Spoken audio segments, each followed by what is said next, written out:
Hello, everyone. Welcome. Thank you for joining us today for this edition of Conversations on Cancer. This is our very first Conversations on Cancer for the year 2025, and we are grateful that you are joining us.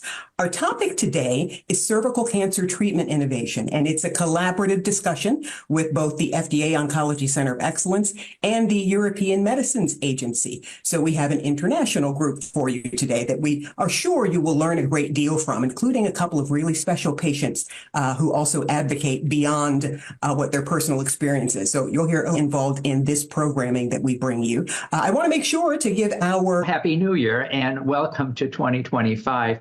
I want to just reiterate, this is somewhat of a new venture for us. We put on other conversations on cancer, so we're really thankful for their participation, not only in this program, but on many ongoing projects that we have, both from a scientific perspective as well as community outreach.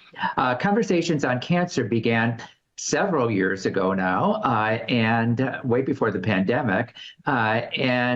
Basically, it was our attempt to reach out to the community to let them know what we're doing at the FDA, what we're thinking at the FDA, what is drug development. It's our efforts really to reach out beyond the Washington Beltway here to the United States, and in this case, worldwide, since we're having our European colleagues, and I'm sure viewers from Europe also participating in viewing this program. So I'll turn it over, I guess, to Stephanie. Okay, sure. Stephanie. Yes.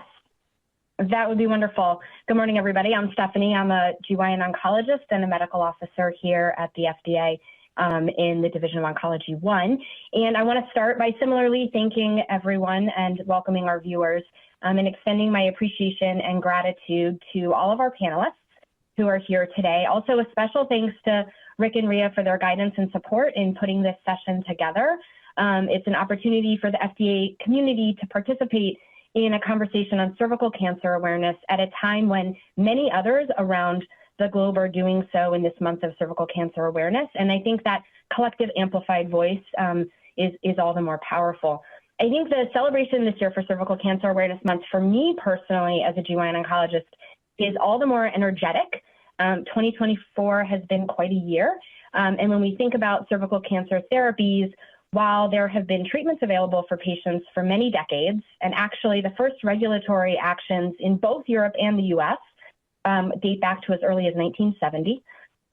Since that time in the 1970s, there's actually only been a slow trickle of clinical trials and new therapies and refinements in how we use the treatment modalities of surgery and radiation and chemo and the different combinations until more recently, when we really have started to see a crescendo that got capped off in 2024 with these two new approvals that we have, both in Europe and in the US. And so while I've been celebrating Cervical Cancer Awareness Month since it first started, this year does seem all the more energetic.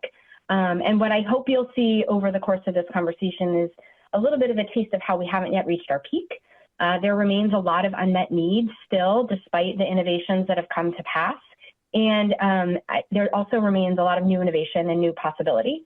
And so, without further ado, to quote a great author, I'm going to turn over to our panelists and let each of them introduce themselves and provide us some insight into how or why they developed a passion for cervical cancer awareness or clinical care or research, their niche, and sort of why they're here with us today. And I think by the end of the introductions, what all of our viewers will find themselves feeling, I hope, is as energized as I am, and also an appreciation for how inspiring what comes next might be, both in terms of the leaders and the innovations, and why we're doing this session. And that's before we even get into the meat of it. I think just the introductions alone are going to get us there. So without further ado, because I've already spoken for too long, let me start with Eva. Do you want to introduce yourself first, Eva?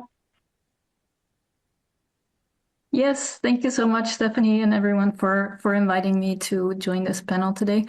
I am based in the Netherlands right now. I'm also from the Netherlands, so it's not a coincidence. I'm professionally, I'm a historian. I work at the University of Amsterdam as a postdoc researcher. I was diagnosed with cervical cancer basically by accident in 2020 when I was 32 years old. It was quite a shock, and I underwent chemoradiation treatment, which was, as you are all aware, a short but intense treatment. And it was like a tornado, and I wasn't really sure what was happening. So it took me a while to take the step to get into patient advocacy work. But after a couple of years, I joined the Dutch Gynecological Cancer Patient Advocacy Organization. It's called OLIFE Foundation. And because of my research background, I think, and my interest to connect communities and researchers, policymakers, this has also become my thing as a patient advocate. So I read along with research proposals. I love to engage in conversation with researchers, healthcare practitioners, and others involved in shaping new treatment research. And as a representative for my patient organization, I serve on various committees like the Dutch Gynecological Oncology Group and the Dutch Gynecological Oncology Audit. And I'm still really learning. It's a complicated matter, but I'm getting into it, and I'm really excited to be here today. So thank you again. Of course, wonderful. We're excited, and I think you've well illustrated all the various realms of contributions that we can anticipate for today. Tamika, do you want to lead us off next? Sure. My name is Tamika Felder. I'm a long-term cervical cancer survivor, and it brings me so much joy to be able to say that. I was diagnosed in 2001 when I was 25, and it was really hard finding peers and people like me, someone who was experiencing cervical cancer at 25. So I built a community, Survivor. Wait, there we go.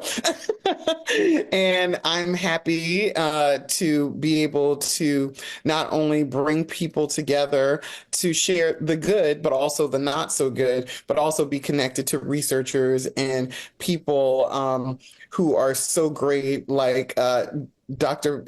Jennifer Young-Pierce, who are helping make this such a great place for everyone to share knowledge, and all of you. So I'm really happy to be here. And thank you for doing this during Cervical Cancer Awareness Month, because more people need to know that this month is that, and we should be talking about it all year long. So thank you all. Of course. And why don't we, since that introduction link was already made there, Jen, do you want to go next? Sure. Hi, I'm Jennifer. I am a GYN oncologist at the University of South Alabama. I serve as our Division Director of Cancer Control and Prevention and our Fellowship Director. Shout out to our fellows. I got passionate about this. I actually took a trip to South Africa as a resident in OBGYN to work with Dr. Lynette Denny, and she famously screened tens of thousands of women in Cape Town, South Africa, as well as treating women.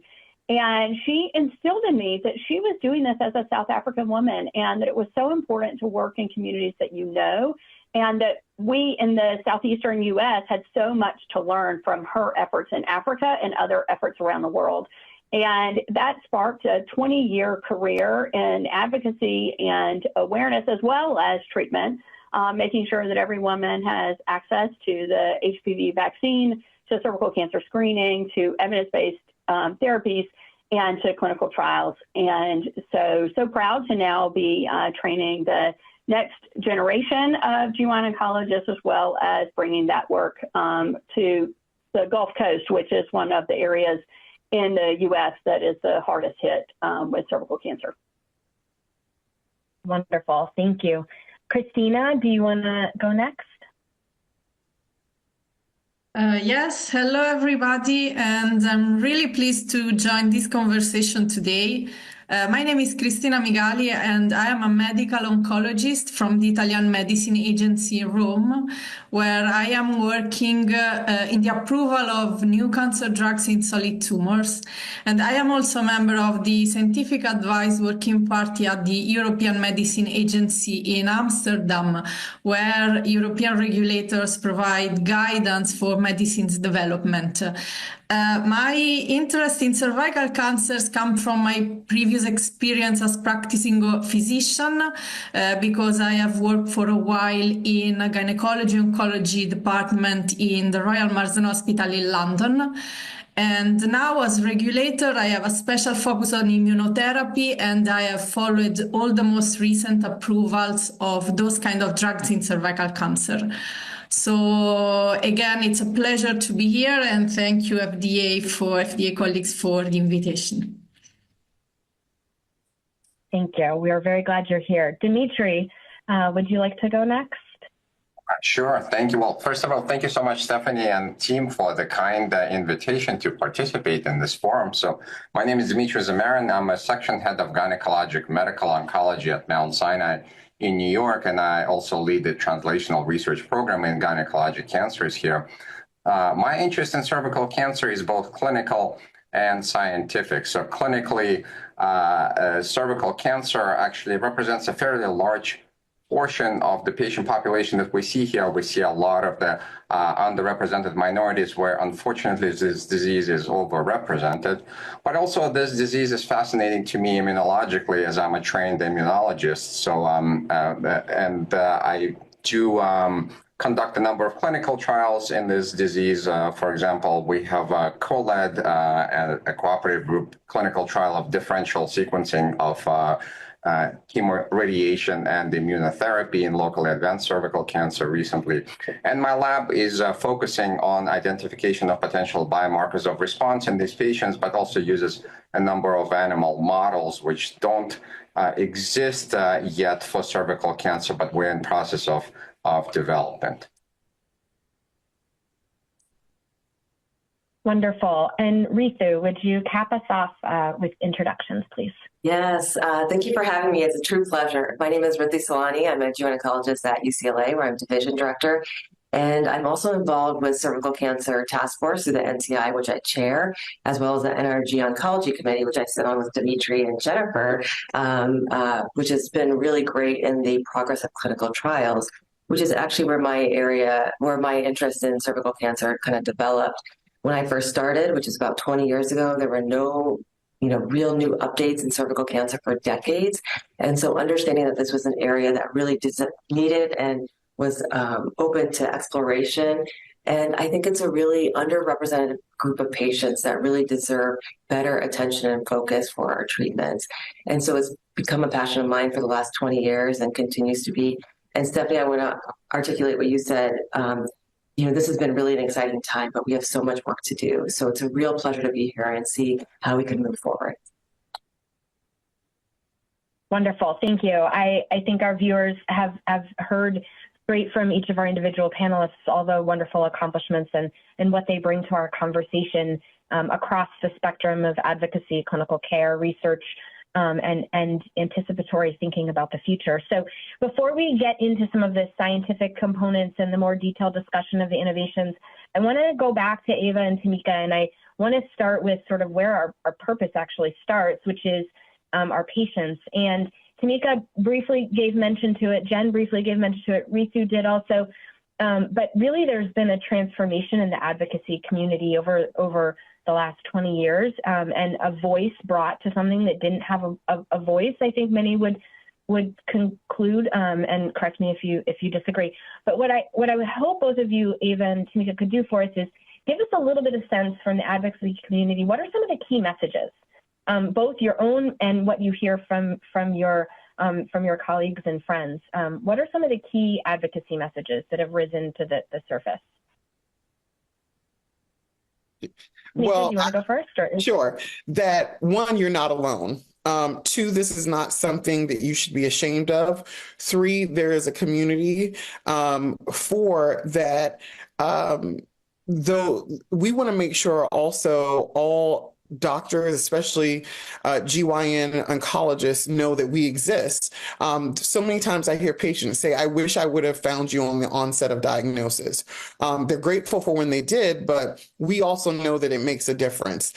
We also want people to know that when they think no one cares about cervical cancer, this shows that there are people that care about cervical cancer. So how do we amplify that? Not only that there are peer-to-peer support through patients, but there are also researchers. There are also clinicians who actually do care. And so that is a big push what we're doing in our 20th year, we're a connector. So it's making sure that patients are connected to the resources they need. Those resources not only give patients hope, but it also provides them, because surviving any type of cancer isn't just about surviving it so you live. It's the type of quality of care and the quality of life beyond the diagnosis that you have. So really at the core of it, it's connecting, making sure that there's community, and that community stretches far beyond peers to the clinicians, but also letting them understand that there are resources out there and we have to find them. And I love that we're bringing in the global part of it,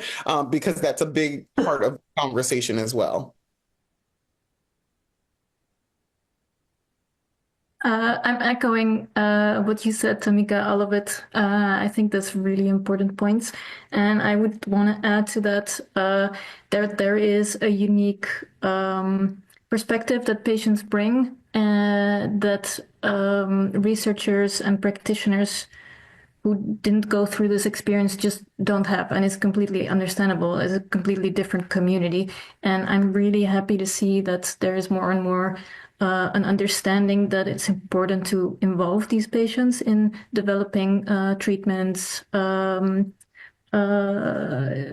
emotional support, all the other things that come into play during a treatment and afterwards, and that we're moving more and more from letting the patients give their say when it's basically already decided, just checking a box, that it's moving away from that slowly towards involving patients from the beginning. And I can see that there's still a lot to discuss in that front.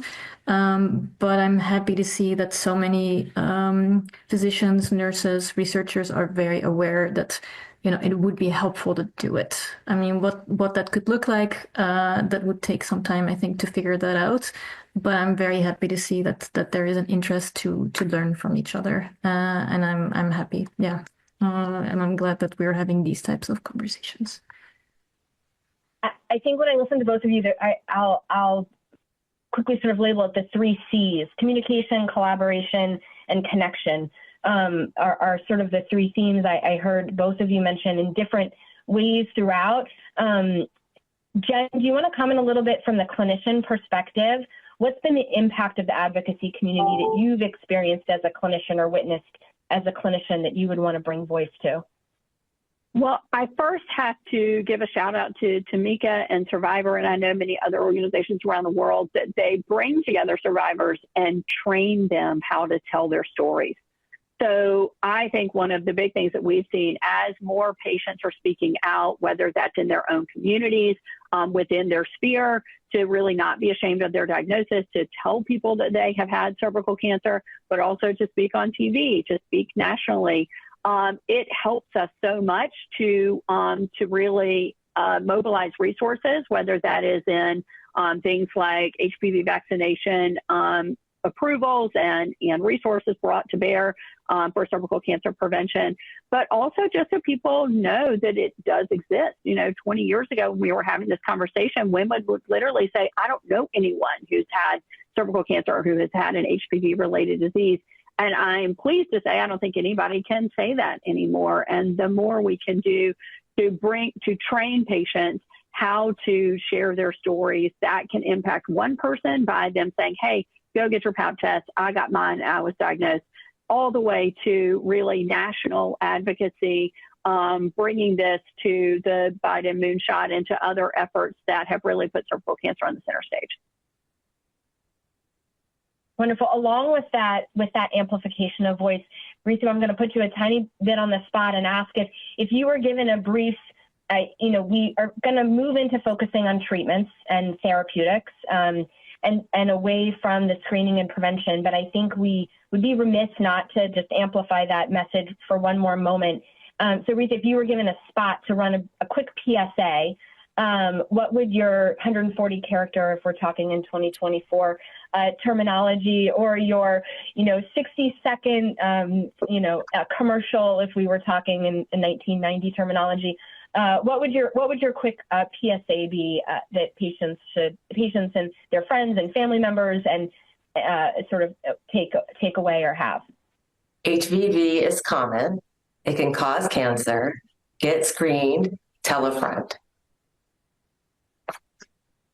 Okay, wonderful, wonderful. I think that's a good way to sort of transition us now into it's common, get screened, and sort of where have we gone in the last 20 years in terms of cervical cancer therapies and treatments. And Dimitri, if you sort of talked a lot about your role both as a clinician and a scientist, so maybe you could give us your take on what are some of the key historical developments in the scientific realm that have really led to the acceleration of change that we're seeing in development of cervical cancer therapies today. Sure, absolutely. I think one of the first things to highlight is the causative identification of the causative agent for cervical cancer. And in fact, the HPV as the causative agent for cervical cancer, it's well, cervical cancer was one of the first cancers identified to be caused by HPV, and in fact, Harold Zurhausen got a Nobel Prize for it. And of course, that paved the way for the screening strategies that we have now, and of course for development of preventative cancer vaccines. And we are already seeing the remarkable success of vaccines with regards to both reducing HPV infection and early signals of actually preventing the cancer from development in the first place. But of course, we're not necessarily talking about screening today, we're talking about therapeutics. But still, talking about the HPV story, it is my strong belief that since we do have prophylactic vaccines, eventually this pathophysiology should drive the science toward development of actual therapeutic vaccines towards already established cancers. And we have already seen some early promising data from clinical trials in patients with established cervical cancers that these kinds of vaccines could have some efficacy. Other kinds of scientific discoveries that, of course, paved the way for development of new drugs in cervical cancer perhaps lead from other discoveries in immunology and other cancers. For example, identification of immune checkpoints as the major regulators of immune recognition across different cancer types. It turns out that this is a major mechanism that's being explored by cervical cancer as well, or rather exploited by cervical cancer. And this, of course, led to approval of the drugs targeting immune checkpoints like PD-1 inhibitors, for example, in cervical cancer. And lastly, we are talking about other potential strategies in this disease as well, including surface markers like what this is HER2 or others that led to development of antibody drug conjugates. So again, identification of these types of markers and targets in cervical cancer has led to these drugs. And of course, we're benefiting not from just working within our field, but from learning from other cancer fields as well. Thank you. That was wonderful. And I think that leads nicely into, and you touched on some of the therapies that we'll sort of now be discussing when we talk about what are the impact of these new therapies. You mentioned ADCs, you mentioned immune checkpoint inhibitors, you mentioned the immune therapies that are vaccines and other potentials for the future. So Jen, would you like to sort of talk a little bit for us about in your clinical practice, what are some of these new therapies and what some of the direct impacts you've seen them have for patients? So first, we have to talk about kind of the bread and butter that over 50% of the patients that I see with cervical cancer are diagnosed with at least locally advanced disease, if not metastatic disease. So we do know that early cervical cancer is treated with surgery, and some of our approach to surgery has changed a lot, that we are doing less radical surgery for very early stage disease, and in fact, more radical surgery for kind of what we call in other cancers, intermediate high risk cancers for cervical cancer. So that has changed, and we always want to make sure, we're discussing that with patients and of course doing the most evidence-based therapies. In my practice, though, we're seeing mostly advanced disease. And so these are women who, as Ava mentioned, kind of go from being cancer-free in their mind, if not in their body, to being diagnosed with cancer, and on a whirlwind of treatments kind of thrown at them that involves, on most patients, some version of chemotherapy, some version of immunotherapy, and some version of radiation therapy at some point. And so these women are getting a high-speed, rapid education in what those therapies mean for them and for their bodies.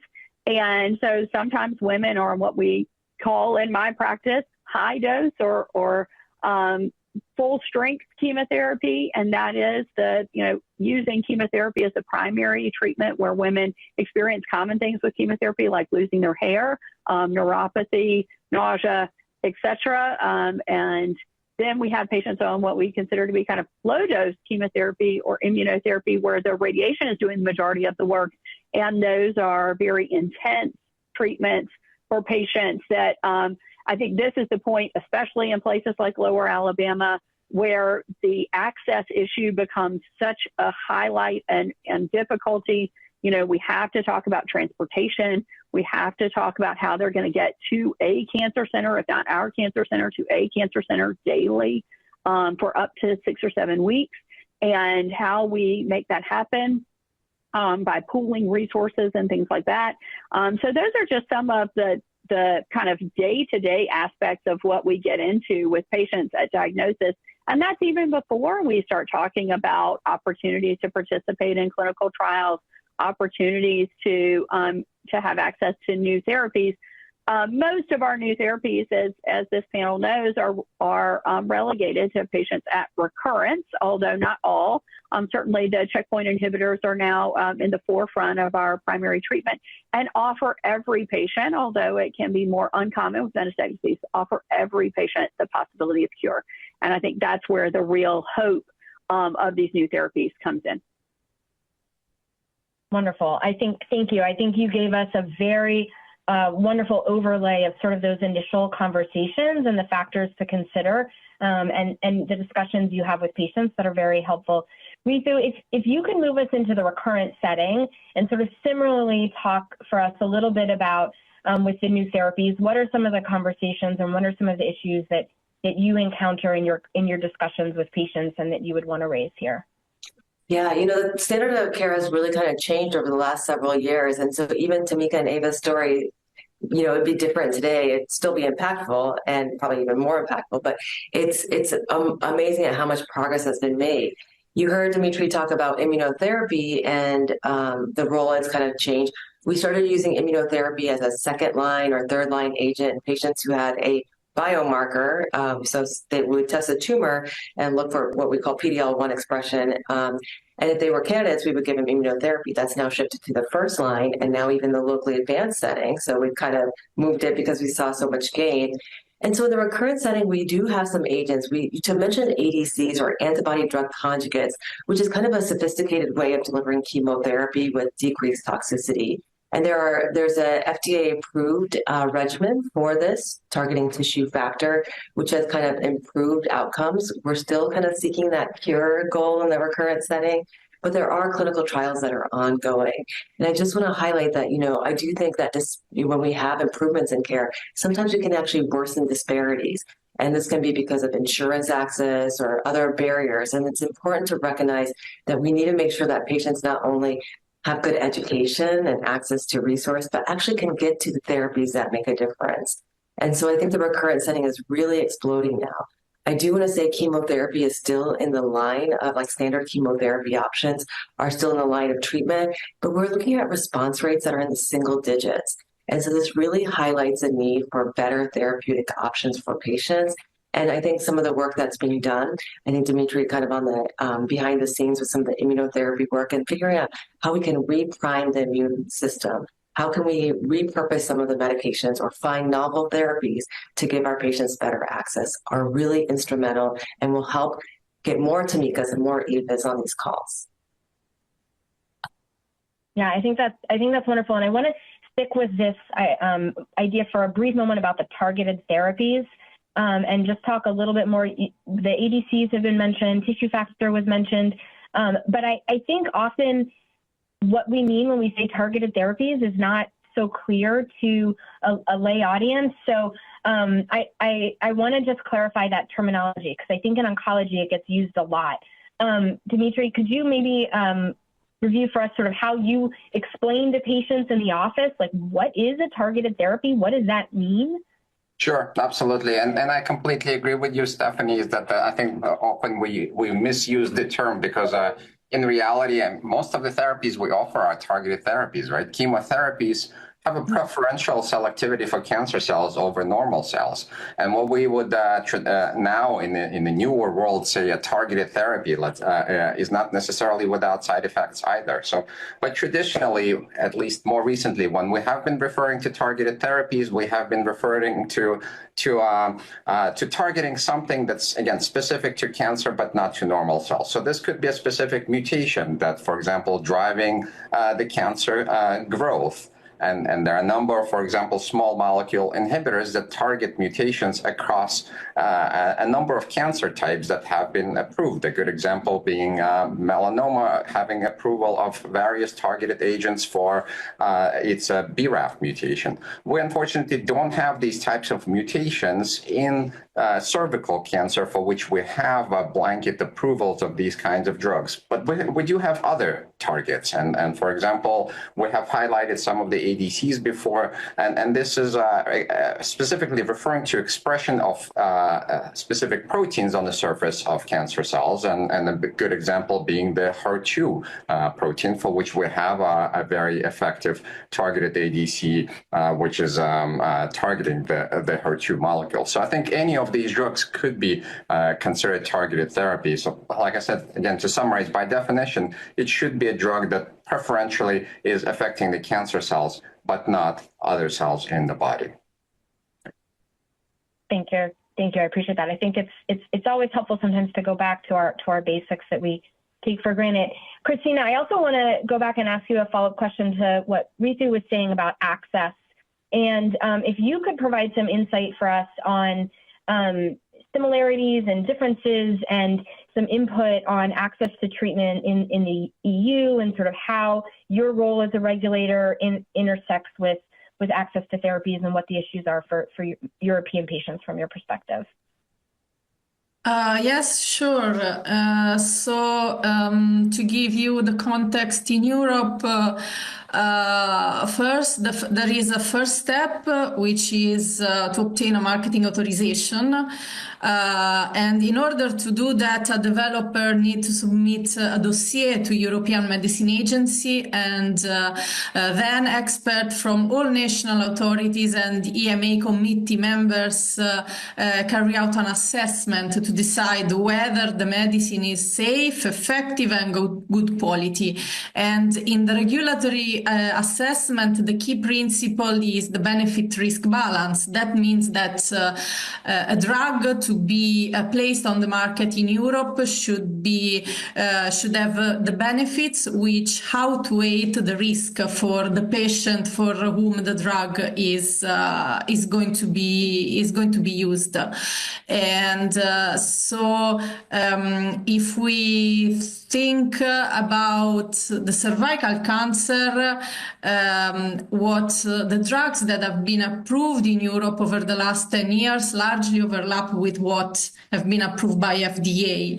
So that means that regardless, maybe some differences in the process, of course, there is a consensus across regulators, especially when we are dealing with practice changing trial, like in the cervical cancer. Then access to treatment is another aspect in Europe, because we have a sort of second step, which means that after centralized marketing authorization, which is valid throughout Europe, there are the HTA bodies, which means the health technology assessment, which carried out their own evaluation, and the decision about price and reimbursement are made nationally. That means that there can be some differences across countries in Europe in terms of access to treatment, and also in terms of time to access to treatment. And in this context, I just would like to highlight that there is a new European HTA regulation, which actually is strengthening the collaboration between EMA and HTA bodies. For example, as of January of this year, for the oncology products, there is what we call joint clinical assessment made by HTAs, which is implemented and it include an assessment of benefits of medicine in comparison with existing treatment. And also another point of this new regulation is a parallel joint scientific consultation. That means that we give scientific advice to developers in order to have clinical trials that satisfy the needs of both regulators and HTA bodies. So this is in very briefly how the process works in Europe, and of course everything is done to facilitate the access also to new medicine to all patients throughout Europe. I think that's wonderful. Thank you. It's very helpful to sort of hear similarities and differences in how the processes work, and then the downstream impact, and also increasing collaboration sort of globally as we work together, which I think is an important point. And you mentioned that risk-benefit assessment, which is we make our determinations independently, but it is a similar concept to what we do here at the FDA. And we've been focusing throughout our conversation on the positive, all the benefits, the new innovations, and what's been brought to patients. But that risk-benefit does also include a thought to or a discussion of the risks. What are some of the side effects of therapies, and what are some of the unintended events that happen, or unwanted events that happen for patients as they receive therapies? And Tamika and Ava, I know your stories are the ideal in the sense of you both are many years out from your diagnosis and doing very well. But I'm wondering if you wouldn't mind sort of going back to during therapies, after therapies, and even to the present day, and talking for us a little bit about your own experience, or the experience of your friends in the cervical cancer community, in terms of side effects and other things that maybe from the clinical side we don't have the firsthand knowledge to talk to.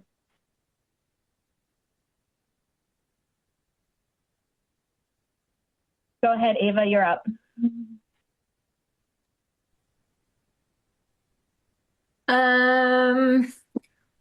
In terms of side effects, one thing that was not really addressed very extensively with me was the fact that the treatment I had caused infertility, and the only question I received basically ahead of time was, do you have would you want to have children? And when I said no, no, I don't really want them, it was not really something that was in my future idea. That was it, and no one ever brought it up again. What it meant for me to become infertile, and that raised for me many questions about, what does that mean for me? Like medically, it was not interesting anymore to talk about it, but that didn't mean that it didn't have an impact on me personally. And also side effects like cognitive issues, memory issues. Mentally it was quite difficult, the period that followed, but also that medically was not so, it stayed under the radar. So there are quite a few things that I kept experiencing that were not alarming, to anyone, but that still caused difficulties for me in everyday life.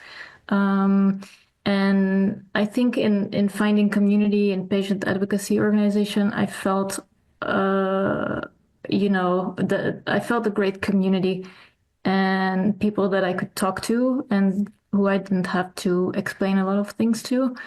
And in terms of other side effects, I think, it's really intense to go to the hospital every day. When there was chemo, because of COVID, I didn't have to stay overnight. But before COVID, patients had to stay overnight in the Netherlands.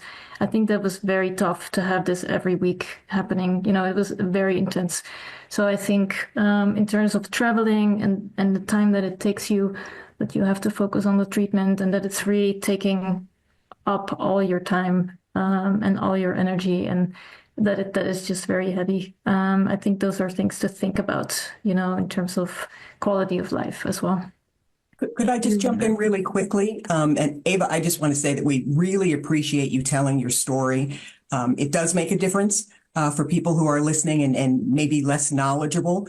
I also know that for you, it was a little bit of a challenge to sort of have this early menopause presented to you that you had not anticipated.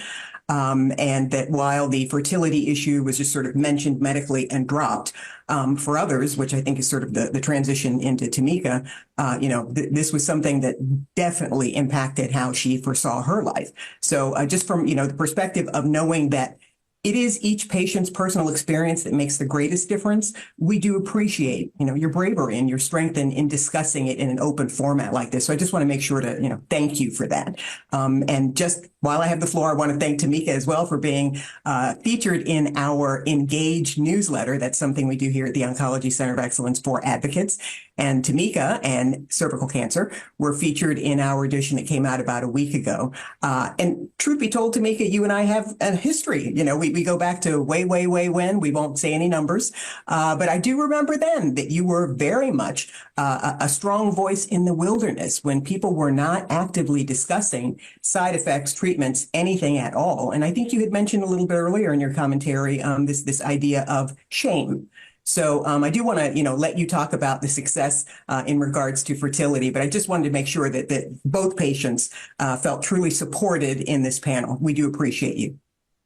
Thank you so much. I definitely feel that, and I appreciate that. So for me, fertility was one of the things that was brought up. In 2001, they had fertility preservation, but as a single woman who didn't want to use donor sperm, now older, I have different thought process about it, more open, but also you have to make decisions really quickly. Really thankful to my oncology team. They were great. But for me, I wasn't in a rush to become a mom, and having to make that life-changing decision within a span of possibly 2 weeks while hearing the heaviness of you have cancer, and not only that, a cancer that I really wasn't familiar with. No one said HPV to me in the beginning, and so that was learning about that, and that was just so heavy. A lot of what Ava said, the cognitive issues, just feeling just overwhelming, the information that's being thrown at you. What I want people to know that there are things that have changed, as Ritu said earlier, that there's a lot of advancement. We still need more. What I'm most proud of are conversations just like this. What would it have been like if I had a general knowledge of cervical cancer, as much as we have knowledge of other cancers that are out there? So I'm really happy that this conversation is happening and that people will be able to, if they're unfamiliar, they'll be familiar. And if they are loosely familiar, they'll be even more. Knowledge is power. And so that's what this is really all about. For me, my story has a happy ending through another cervical cancer survivor. She had unused embryos, and she gave her unused embryos to me and my husband after she and her husband completed their family. That is not something that I ever thought would happen in my life. And I am very grateful for it. But I know every patient's walk is very different. Earlier, Stephanie alluded to the not so good. At the end of the day, we don't want to die, right? We want to have ways to help extend our life, but we also want that quality of life to be better. And so the cognitive issues are something that a lot of people really do deal with. And I also don't think we talk about the emotional side of a cancer diagnosis enough. I remember being diagnosed, and at the time, the nurse I said, "Do you want to see a social worker?" And I thought, no, why do I need to see a social worker? Well, years later, I wish I would have taken her up on that. therapy and having peers and people to talk to who understand, get it, they're so, so important. And it's one of those things, now that I know, I make sure I share that with other people, because I remember thinking like, cancer is hard. I'm sad, but I don't need to talk to anyone. I needed to talk to someone. And I make sure that is something that, along with the physical part of it, that patients know that they need to also deal with the emotional and social part of having a cancer diagnosis, because it is extremely challenging. And in the end, what I want people in our community to know, that we want to hold your hand virtually or physically in person and help you navigate through this. And if it comes to the end of life, we want to help you navigate that way as well, and making sure that if you want, you have done all the things and reached out to all the people, and that includes having caregivers or us on your behalf doing it, and talking about what that looks like, because that's an important part of the conversation as well. Yeah, I think you've all three of you have highlighted some critical elements to the experience that is important to raise as we talk about therapeutics and treatments and survivorship, and what this means at a person level as opposed to just a global research level. And I think it is the thing that for most of us pushes us to then want to do better, to extend not just quantity but quality. And so for these last 15 minutes, I do want to look future facing and forward facing and talk about the current areas of research and clinical trials and what's going on that might lead us forward into our next phases of development and progress for patients. And so, Ritu, do you want to start and give us some thoughts that you might have on where we're headed next? Sort of what are our greatest areas of unmet need, research topics that we should be exploring, sort of this, how do we use our scientific knowledge and move ourselves forward in a way that is best going to help patients address these complex questions? Yeah, it's a great question. And I hope this answer is constantly evolving as we kind of, get new therapies. And, now in the frontline locally advanced with chemoradiation, we've added immunotherapy in certain subsets of patients, and adding immunotherapy in the frontline chemotherapy regimen. Really, a lot of focus has been on recurrent settings to really find great areas of agents that have efficacy, so good responses, and minimize toxicity, because a lot of these patients have been receiving therapy for long periods of time, and so their bodies may be getting a little bit tired. And so looking at different targets, you heard about HER2 target, which is being further explored. TROP2 is a really exciting target, and HPV-16 vaccines. There are other trials looking at like the immune system and TILS therapy, which is kind of using the tumor's lymphocyte production and kind of reinfusing it as a target. So there's really exciting areas of avenue.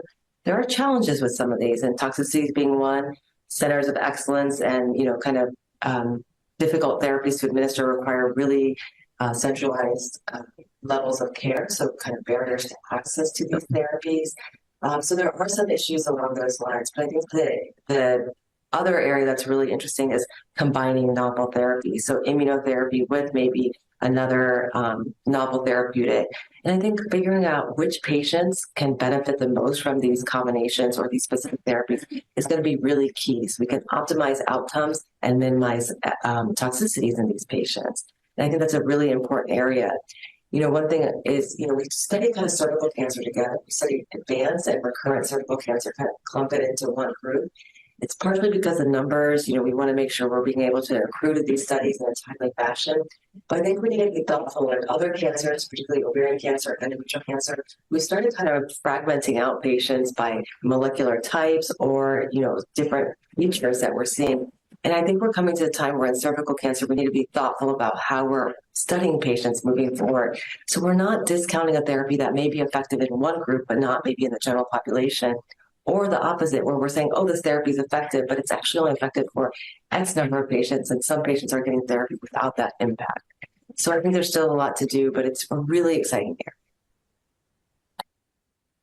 Thank you. I think that probably segues nicely into for then leading, or for me to ask you, Dimitri, to follow up on that, because I know within your area of expertise is are many of the concepts that Ritu mentioned in sort of a scientific framework of patient selection and mechanisms of response and biomarkers and how we put these together. So maybe you could comment for us on that and sort of where you see that heading in the future, some thoughts that we should all walk away with. Sure, and Ritu did an excellent job actually highlighting some of these questions. Maybe I can just elaborate on a couple of those things. So for example, we all were very excited to have a new drug approval, meaning addition of immunotherapy to chemoradiation, followed by immunotherapy maintenance in newly diagnosed locally advanced cervical cancer. But even there, we have an approval, but we still don't necessarily understand the contribution of all components. Like, do we need to give immunotherapy together with chemoradiation, or can it just be given as a maintenance afterwards? And in fact, in all of the other cancers that we have seen, we haven't really seen the contribution of that chemoradiation with immunotherapy component. In many other cancers, it seems like that it's the maintenance that's most important. So understanding what does radiation actually do for the immune response would be important from the biological perspective in order to even delineate whether this is the important component of immunotherapy.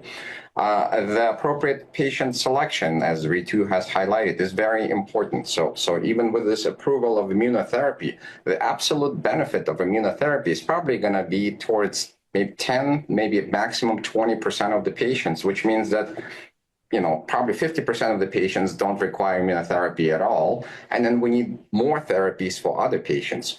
Who are these 20% of patients that we are benefiting? How are we identifying them? We don't really know. And then lastly, the whole duration of therapy. Right now, we give maintenance for 2 years. 2 years is a tough type of duration, especially for patients from underrepresented populations that might not be able to make it to clinic for those 2 years. Does everybody need those 2 years of therapy? Can we upfront identify the patients who are at the higher risk and perhaps the ones that are more likely to benefit from that duration? Or maybe identify the patients that can just receive 6 months or 1 year of therapy and not give them the full 2 years? I think the development of the biomarkers, and there are quite a few that are being studied right now, would be important to tailor both the type and also the intensity of therapy to the populations that really need it. Wonderful. Thank you. Jen, I want to lead into you a little bit, and you certainly can feel free to respond to what both of them have said. You also, in your intro, emphasized sort of your public health background. And so I want to also draw that out at the end as we close out here. So if you could feel free to comment on the therapeutics question, but then also comment sort of from a public health standpoint, sort of where you see us standing, where you see us going. The WHO has this very lofty goal of making cervical cancer, eliminating cervical cancer as a public health problem, I think is the way they phrase it, by 2030. But if you could provide us some context from a public health standpoint also of these therapeutics and where we're going, I would appreciate it. Sure. I think just to put that in context first, I would say that right now patients have available to them, most patients have available to them the opportunity to have a molecular profile of their cancer. And we do that for all of our advanced stage and metastatic recurrent patients. And I recommend for our patients and our patient advocates that you ask for that you make sure that you have it. That helps you to know and to advocate for yourself and for your doctors whether you qualify for some of these therapies, whether or not you're a good candidate for some of these therapies. And so I think adding that to our patients and to our advocacy partners is so important. When I think of this on a public health scale, I think I struggle with it. On the one hand, we do have these incredible advances. And as Ritu said, we are then sometimes increasing the disparities. We're now doing quadrivalent therapy for upfront cervical cancer in the United States at the cost of $100,000 a month almost. If we were talking about how to translate that into an international global effort. And so when we do think about that and we think about moving towards elimination. We know we'll never eliminate cervical cancer completely, but moving towards elimination means less than 4 in 100,000 cases, making it a truly rare cancer. And I'm excited to partner with Alabama, the first state in the United States, to announce Operation Wipeout for global elimination here in the United States. How do we take what we learn in Alabama and move that into other countries, and vice versa? How can other countries teach us how to work towards elimination? Obviously, a platform of vaccination and cervical cancer screening is so important, and the new FDA approval of some HPV tests to be self-screened in offices, I think does start to bridge that gap, that patients can get a cervical cancer screen, not just in an OBGYN office or not just with a pelvic exam, but really expanding how those tests can be made available to patients who are seeking medical care in any setting. And then I think about how do we translate these therapies into really something that it does increase access. And I think that that gets to moving our immunotherapies earlier in treatment, as Ritu said, really increasing clinical trials enrollment across all populations so that we don't increase disparities and we get a better sense of in whom these therapies work well for. And as Dimitri said, really looking at who would benefit from less therapy. And you know, we know many of these therapies decrease our immune system, and yet we know that our response is dependent on the immune system. So really kind of trying to think about how to best target therapies to specific patient populations. Christina, I think that sort of international bent lends us well to asking for your closing remarks and thoughts on where we're headed, and from an EU perspective, what's some important information to have out in the public realm?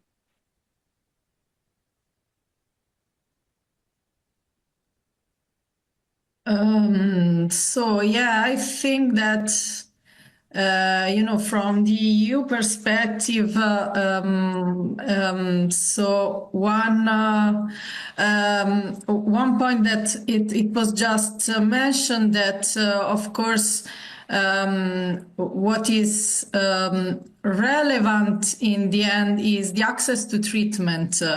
And of course, in my opinion, I think that it will be really helpful to strengthen what is the link between, you know, the scientific advice that we give from the regulatory perspective to design better trials in order to have very good evidence for regulatory approval, and then also for price and reimbursement decision in order to really give access to new drugs, to new promising drugs to patients.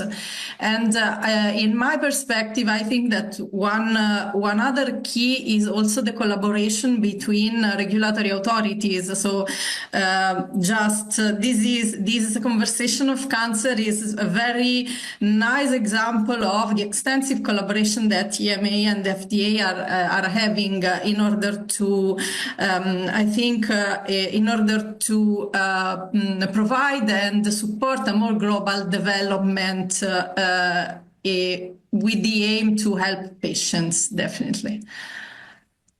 Thank you. And I think with that light of helping patients, we're going to end. We have just 2 minutes left, and I've never done anything on time in my life, but I'm going to do my best here. Ava and Tamika, I don't want to cut either of you short, and I would like to hear just a final remark. If you could give us one point of inspiration or one goal to have moving forward, whichever you choose, if you could each provide us with your one closing thought. Tamika, you're off mute, so I'll ask you to go first. Every cervix matters. I love it. And Ava, your closing thoughts and inspiration for all of us. I want to say I'm already very impressed by all the efforts and passion that is already put into these conversations and into learning from each other. And what I would love to see in the future is more of these types of discussions, you know, interdisciplinary patients, practitioners, where you can get to know each other better and, you know, relatively informally can hear from each other, you know, where do you come from? What do you need? What are you thinking about when you think of a treatment or the period that comes after? So just learning from each other, being open and having the time to hear each other out. And I think that's actually perfect because it loops back to our beginning where you and Tamika outlined for us. What I quickly put together is the 3 C's, connection, collaboration, and communication. And whether it's patient advocacy, research, or clinical care, those three C's are critical and a driving force. So thank you to everybody. We appreciate everybody's participation. More than just your participation today, your leadership in the general community is invaluable and remarkable. And so thank you for that, humbling for all of us here at the FDA. Ria, if you'll close us out, please. Sure. Very quickly, speaking of leadership, Rick, any comments from you? Well, I'd just like to thank everybody. This has been a really educational hour. It flew by very, very fast. I can't believe it flew by so fast, and learned a lot. Okay, and I appreciate all of the viewpoints. Here again, we'd like to thank our colleagues in the EMA for participating with us, our patients and our viewers also in the European continent of participating in this and being partners both in the development of medicines and also the regulation of medicines. Thank you all. To piggyback off a thought that was just mentioned by Ava, the idea of staying connected and learning from one another, which we've done a fantastic job of today. Our next conversation on cancer actually takes place on February 11th. We will be launching Project Connect, one of the 3 C's that was discussed today, in which we're really looking for a worldwide forum of patients living with cancer. And so watch our social media. You will see more opportunities to register, learn what's going to happen with that project. But the idea being that, united, we can make a difference. And all of you know that because all of you are doing that very thing. All right. We thank you all. We look forward to all the great things that we'll accomplish in 2025, and you are the start of it. Season's greetings. I hope everyone goes well and has a safe journey in life. Thank you so much. We'll see you next time, February 11th. Thanks.